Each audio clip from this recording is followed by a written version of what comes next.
masalah itu sedang kami pelajari, kami sedang dalami, dan juga sedang berkoordinasi dengan Kementerian Luar Negeri. Dan belum lama ini juga keluarga dari yang bersangkutan itu sudah datang ke Kementerian Koordinator kami, dan kami mendengar juga pertimbangan permintaan dari pihak keluarganya. Jadi itu sedang kami koordinasikan dan kami pelajari. Dan dengan pemerintah Inggris juga baru dimulai awal-awal pembicaraan mengenai masalah ini, karena ada juga orang Indonesia yang dipidana di Inggris. Jadi apakah dengan Inggris nantinya akan diputuskan bukan transfer presiden, tapi adalah exchange presiden, itu akan kami bahas lebih dalam. Ya, kami menyadari tanggapan orang awam terhadap pembahasan Red Hat dikembalikan ke Indonesia.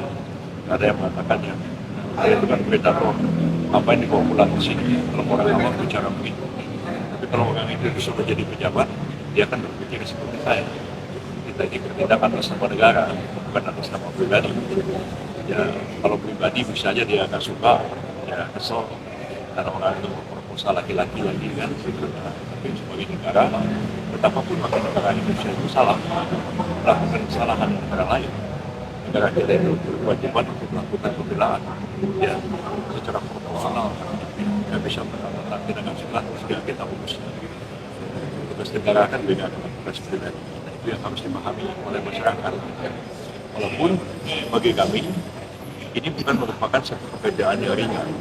Pertama harus bicara dengan pemerintah Inggris. Yang kedua, andai kata pemerintah Inggris itu sudah dikembalikan ke Indonesia, kita juga mengembalikan warga negara perang Inggris ke Inggris, penempatan Red Hat itu di lembaga pemasyarakatan kita tidak kan harus dimasukkan dalam maksimum security.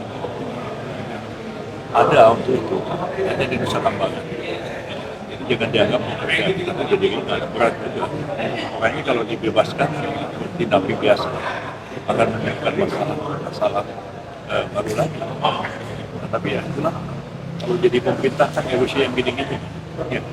Jadi kalau orang yang nggak setuju marah-marah, kita menyadari itu posisinya dia kan marah-marah. Tapi kalau besok dia sudah jadi menteri atau sudah jadi menko, dia akan sama sulitnya seperti kami harus menyelesaikan masalah itu. Ini memang terkait Renhat ini awalnya memang permintaan dari keluarga. Keluarga itu sangat demikian. Mungkin lebih baik nanti Anda sekali wawancara keluarga. Selama ini kan belum terbuka, tapi keluarganya sudah mengatakan. Kami kan tidak mungkin juga akan membicarakan masalah ini kalau pihak keluarganya tidak setuju. Karena itu menyangkut nama baik. Dengan dipulangkannya ke Indonesia ini, apakah ada perubahan masa tahanan? Belum ada apa-apa. Ya, jangan terlalu jauh nanya. Kita masih tahap awal mendiskusikan. Ada usaha kita untuk itu, tapi kita mesti mempelajari juga hukum Inggris seperti apa.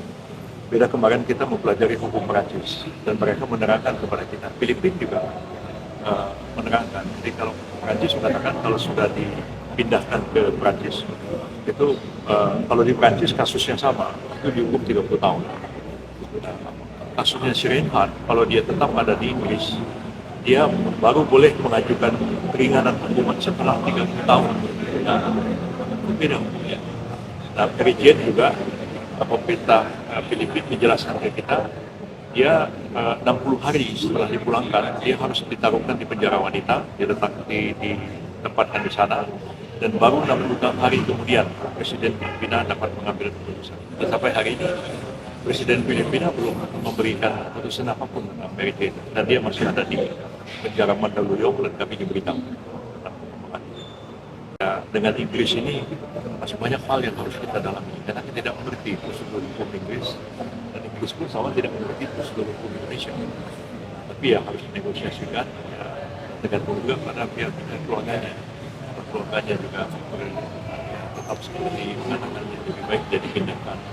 Saya tahu keluarganya juga bisa mendapatkan psikolog. Pasti ada masalah kelainan kejiwaan.